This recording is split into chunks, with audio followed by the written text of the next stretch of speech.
Lunchly versus Lunchables. With Lunchly, you get double the amount of liquid. Prime has no sugar added, more electrolytes, and more B vitamins. Crunch Bar. Whoa. Feastables Crunch. Yeah! Our pizza uses real cheese. Theirs, as it says on their box, is mozzarella pasteurized prepared cheese product. They can't even call it real cheese. Ooh. We're also 30 less calories, 3 less grams of fat, and 8 less grams of sugar. Turkey Stack 'em, 310 calories. 230 calories. 21 grams of sugar. Only 7 grams of sugar. If you look at this close up, you can already tell which one has better ingredients. All right, we'll start off with the Lunchables. Bro, I'm sorry, that's trash. All right, now we're trying Lunchly. Come on. We're not biased at all, but ours is way better. Fiesta Nachos. 22 grams of sugar. 10 grams of sugar. 7 grams of protein. 9 grams of protein. Come in close and look at the queso cheese in Lunchly versus whatever that is. Drip versus stick. I like my cheese drippy, bruh. This is a Lunchly salsa right here. Look at the consistency, the texture. And this is Lunchables. Look, it's watery. I can't even look at that. With 400 milligrams of electrolytes, my God! And it's available for around $4. Super affordable. Go give it a try. Oh my God. Hello everyone, it's your boy, the president of the I Hate Mr. Beast Club, the original Mr. Beast hater, the first YouTuber in the entire world to call out old Beastie Boy. And I've had a little break. You guys probably didn't even notice because, as all good YouTubers do, I pre-made a bunch of videos. I had a full week off, I went on holiday, and then nothing gets my creative juices flowing like sitting by a pool and just seeing the news that Mr. Beast has made his first public comment on social media since like hundreds and hundreds of absolutely insane, terrible, and very serious allegations have came out against him. He does not address any of them. Instead, he defends a new product he's put out, which is a Lunchables ripoff from Keemstar's Drama Alert. That's the first thing this guy says. And not only that, basically the same day he did this, there was a massive Rolling Stone report of all the terrible shit that has gone on at his new Amazon show in both the Las Vegas filming and also the Toronto filming. So this guy just doesn't give a shit, and he knows he can just get through it. And something I've noticed as well on his videos, I don't know how he can do this, I'm sure you can.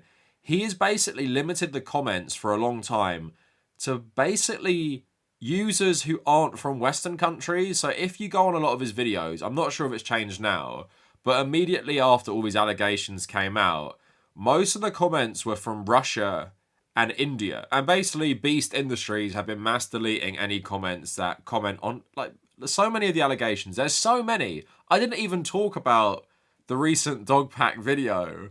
Let's just say there was someone who was working at Mr. Beast that definitely shouldn't have been around children, working at a company which is targeting children. Doesn't want to address any of that. No, he just wants to push this new thing. And also, as we're going to get onto, who is he collabing with to bring out this Lunchables ripoff? Logan Paul, a guy who is basically besties with Donald Trump at this point, someone who's also being sued for crypto scams, and also, as we remember, he collabed with Mr. Beast before and Gary Vee on a crypto pump and dump.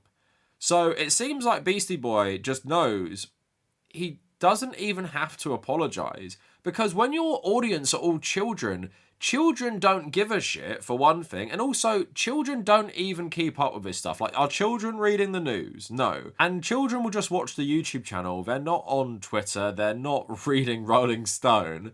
So Beastie Boy knows this, so he's just pushing through with these new things. And also there's just so much to talk about, like, why the fuck does this guy need more money? Why is he making a Lunchables ripoff? Like, what is the motivation? It's just like pure greed. And obviously I'm an anti-capitalist, so stuff like this doesn't surprise me. But when you're the biggest YouTuber on the platform, so insanely wealthy, and you're still doing shit like this, I just can't even believe it.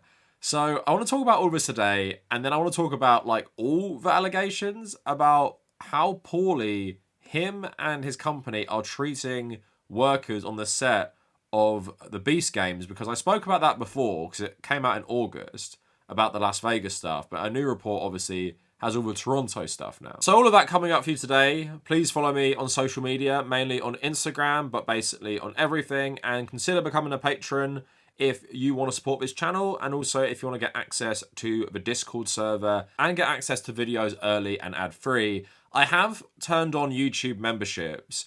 And in the comments, let me know if this interests you at all. Is there like a unique benefit that you'd want? Yeah, let me know what you guys think.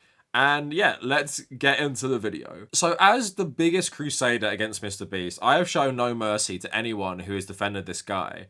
And funnily enough, I made a video calling out the Mr. Beast defense squad, and I called out Moist Critical and CoffeeZilla and Philip DeFranco. And what's so funny is CoffeeZilla actually deleted the videos that I featured in that video, because what I showed was Mr. Beast and Logan Paul bragging about collabing on a crypto pump and dump, right? So me and Logan both bought punks. You guys have probably seen on his Twitter that he bought a bunch of crypto punks at the same time, right? Yep. When Gary pulled us in that call. Yep. So have you ever told that story?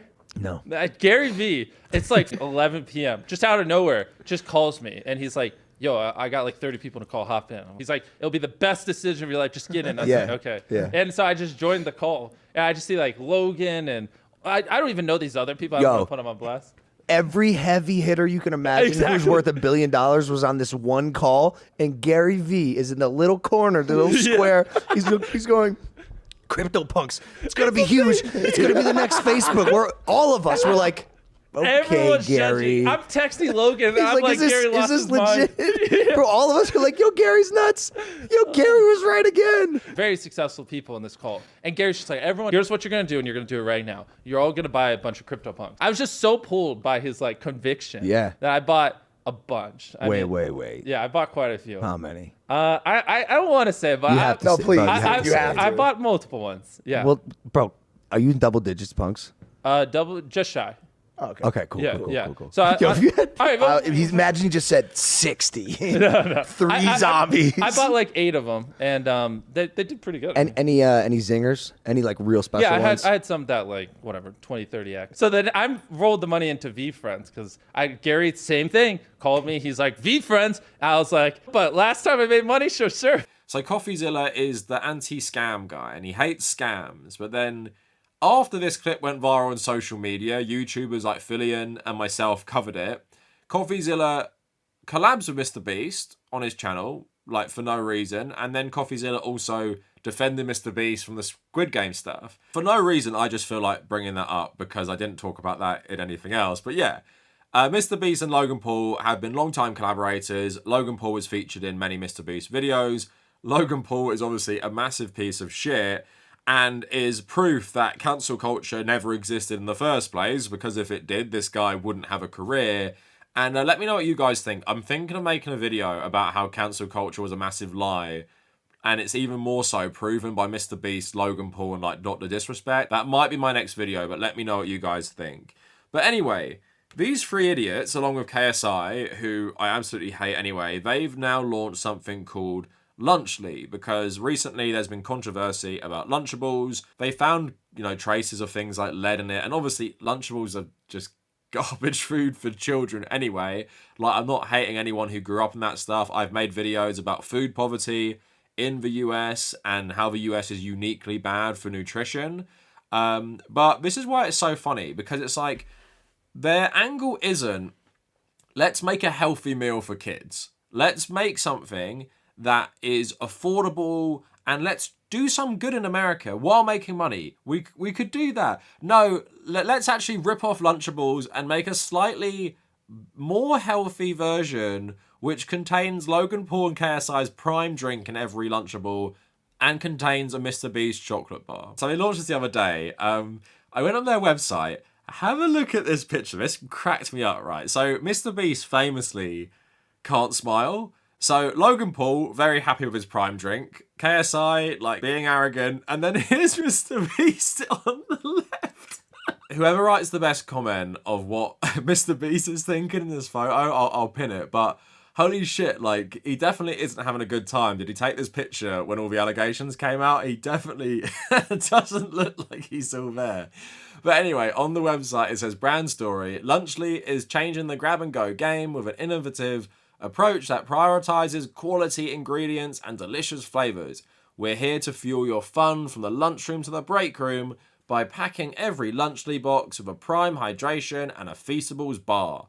Driven by our commitment to great quality and taste, we're confident there's no better value on the market. Remember, leave no crumbs. So I'm just going to play you some marketing they've put out just about how it's better than Lunchables. But that bar is obviously just like super fucking low in the first place.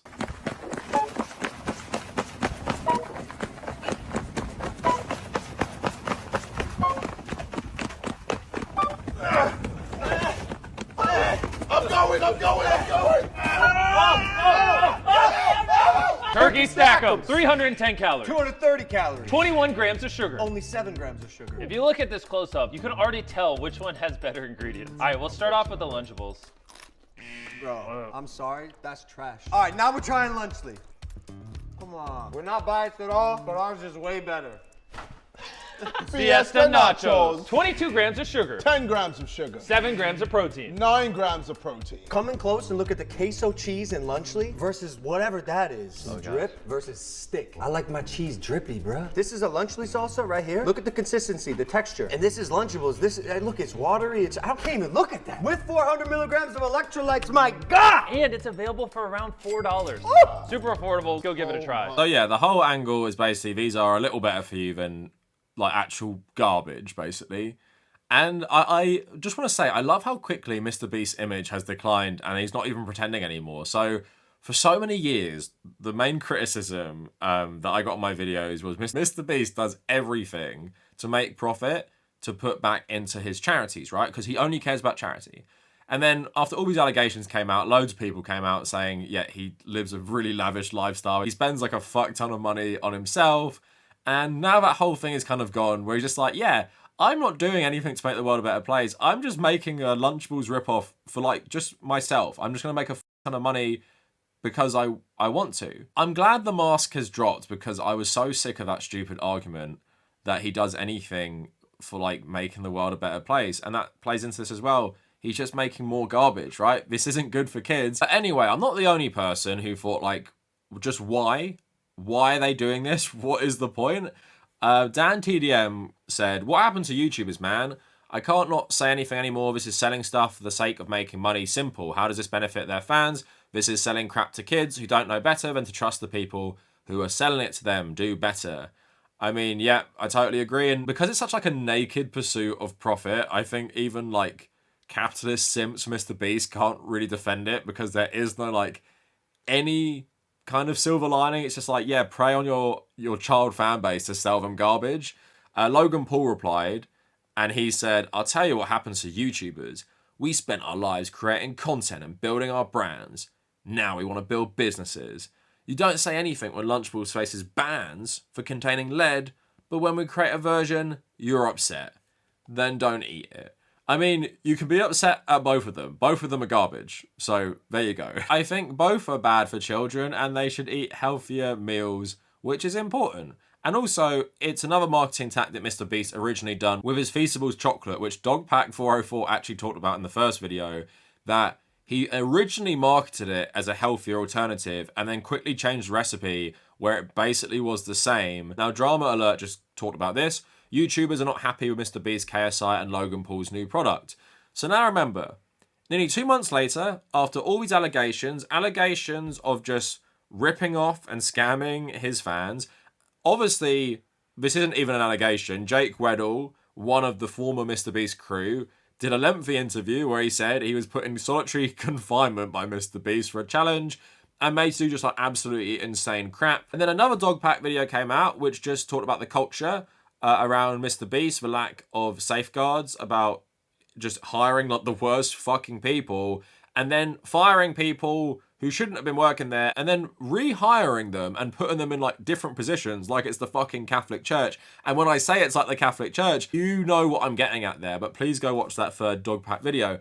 After all of that and not addressing it, and the cherry on top of that, all the stuff about the Beast Games treating all the contestants like garbage, after all of that, Mr. Beast has said nothing. But he does have time to comment on this though. He says, Lunchables sells hundreds of millions of units and countless people eat it. Our goal is to give people a better for you alternative to it. Our turkey meal, for example, is 80 less calories, 60% less sugar, more electrolytes. We use real cheese. They use cheese product. They can't call it cheese. Higher quality meat. Obviously, eating fresh chicken and broccoli is healthier. But if someone is going to eat a pre-made meal like this, which millions of people do through Lunchables, then I think giving them a higher quality version at roughly the same price is a net good, in my opinion. And it's why we launched Lunchly. Also, as we get economies of scale and can get things cheaper, we will only improve the product more and more. Love heart. How wholesome, Mr. Beast. Ignore all the insane allegations to defend your Lunchables ripoff, your marketing at kids and pretending it's good for them. And basically, well, if kids are going to eat muck, why not buy ours? It's just a little bit less bad. So I'm doing you a favour, actually. It's just so insane.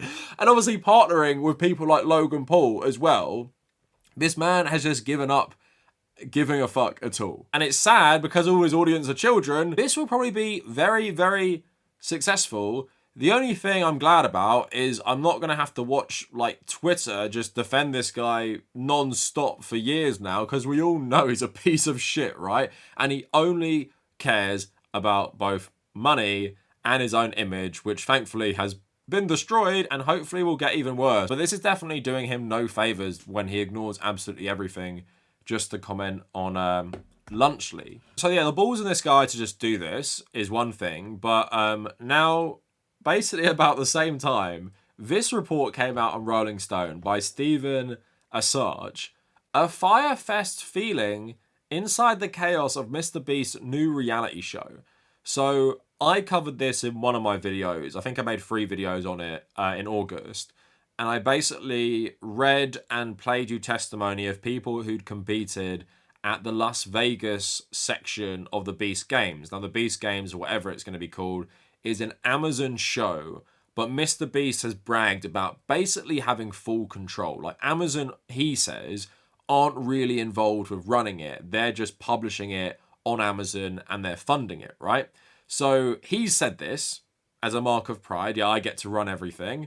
And the allegations were they were taking people's medication, not giving it back, taking people's like underwear and like losing it, not paying people, having these games where it was just like very unsafe conditions, physically people getting aggressive and hurting each other, and just the people who worked at it saying, you know, terrible conditions. And yeah, people would be diabetic and need their insulin and they just wouldn't be getting it. So overall, just sounded like a very terrible experience. But then the show has moved to Canada, Toronto, to start filming even more, and loads of new shit has come out about it. So Rolling Stone just reporting, internal documents, NDAs, call sheets and set photos obtained by Rolling Stone from crew members who worked on the Toronto leg of the event describe an unsafe working environment that was disorganized, wild, and staffed with crew with little experience on a project of this scale.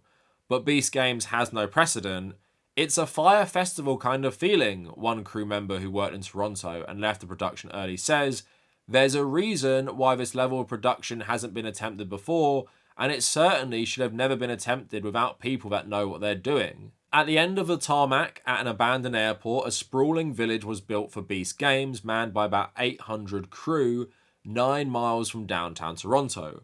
According to footage of the course captured by CBC and confirmed by multiple employees, it consists of numerous airplane hangars and a line of houses, bleachers and tables, as well as a large tower. So this leg of Beast Games was also, like the first one, a non-union production, which isn't unusual for a reality show. A union, IATSE, deemed this show an unfair production and its union members would not be allowed to work on it. And the Alliance of Canadian Cinema, Television and Radio Artists issued a do not work notice for the production, that it was non-union. So the people who spoke to Rolling Stone said their co-workers were all non-union, and one who worked in the hangar said there were people from seasoned professionals to people who just graduated film school to people who'd never stepped on a set before. One of the crew members said, "We just weren't seen as human beings, we were seen as a means to an end.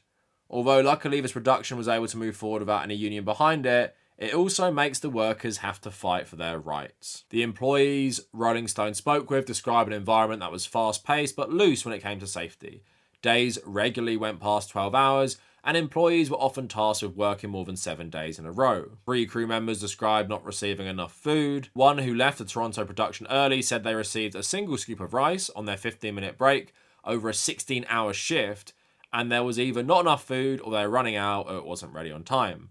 It's just kind of crazy that catering ran out of food a bunch of times, and at one point production asked their department to police the lunch line so people didn't take too large a portion. When temperatures hit upwards of 90 degrees, 2 crew members told Rolling Stone production members in the hangar they worked in turned off air conditioning and fans during certain challenges because they didn't want it to interfere with the atmosphere. 4 crew members told Rolling Stone that they were either paid late or not that they were owed. One PA says they didn't receive a paycheck for the first 3 weeks, and another says they never received one correct paycheck from the entire show. So there's one more little story I want to read from that before we finish that article. But what I've just read you there, everything I've read you there, is basically the best argument you can imagine for why you should join a union and why unions are so important and why capitalists hate unions so bad, right? Like all the rights, especially in places like the UK, where we have stronger labour laws than the US, for example, they were won by people who stood up to people like Mr. Beast, for example. They were people who would not work, sometimes take militant action, sometimes be brutalised by police forces, all to fight for workers' rights. So your whole life wasn't dominated by capitalists because that's what they would do if you weren't in a union, and what they did on the Beast Games crew.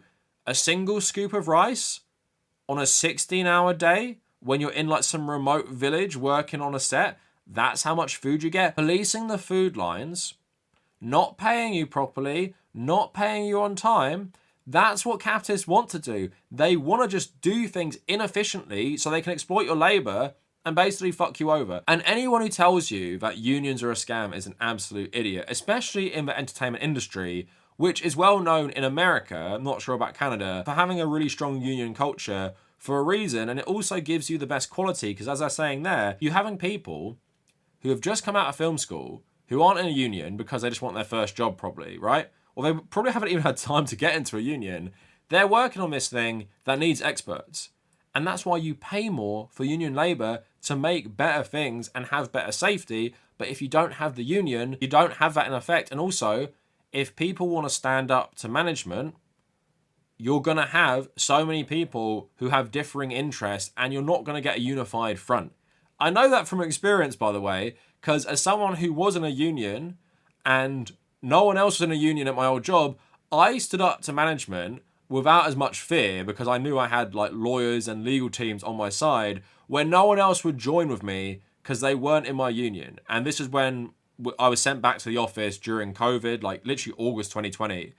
My manager took like no precautions. So I had like absolutely massive argument with her in front of the whole office. I could do that in, I guess, some sort of safety that I had a union backing me up who I'd spoke to before I had this conversation, right? That's what led me to quit my job anyway. But yeah, unions are really, really important. People like Mr. Beast don't want you to be in a union because capitalists just want to have absolute dominance over your entire life. Everything I read about Mr. Beast's work environments makes these people seem like slaves. So let's keep going, and I want to read you one more thing. So on August 17th, Toronto experienced a large storm and record-breaking rainfall that flooded the set. So they stopped actively filming for 36 hours, but one production assistant says workers were told to keep working with piles of electrical equipment literally submerged underwater. The work definitely didn't stop when the rain was on. It was flooding from floor up and from ceiling down. We were bagging up electrical equipment, but it didn't matter. It was pouring everywhere. One picture reviewed by Rolling Stone shows a collection of plugged-in cables submerged underwater. Another showed a young man in one of the production facilities holding cables above his head while standing in at least an inch of water. I think Beast Games encapsulates all the problems with capitalism and workers' rights because, like, imagine the scenario where you're holding a live wire while you're submerged in a puddle of water.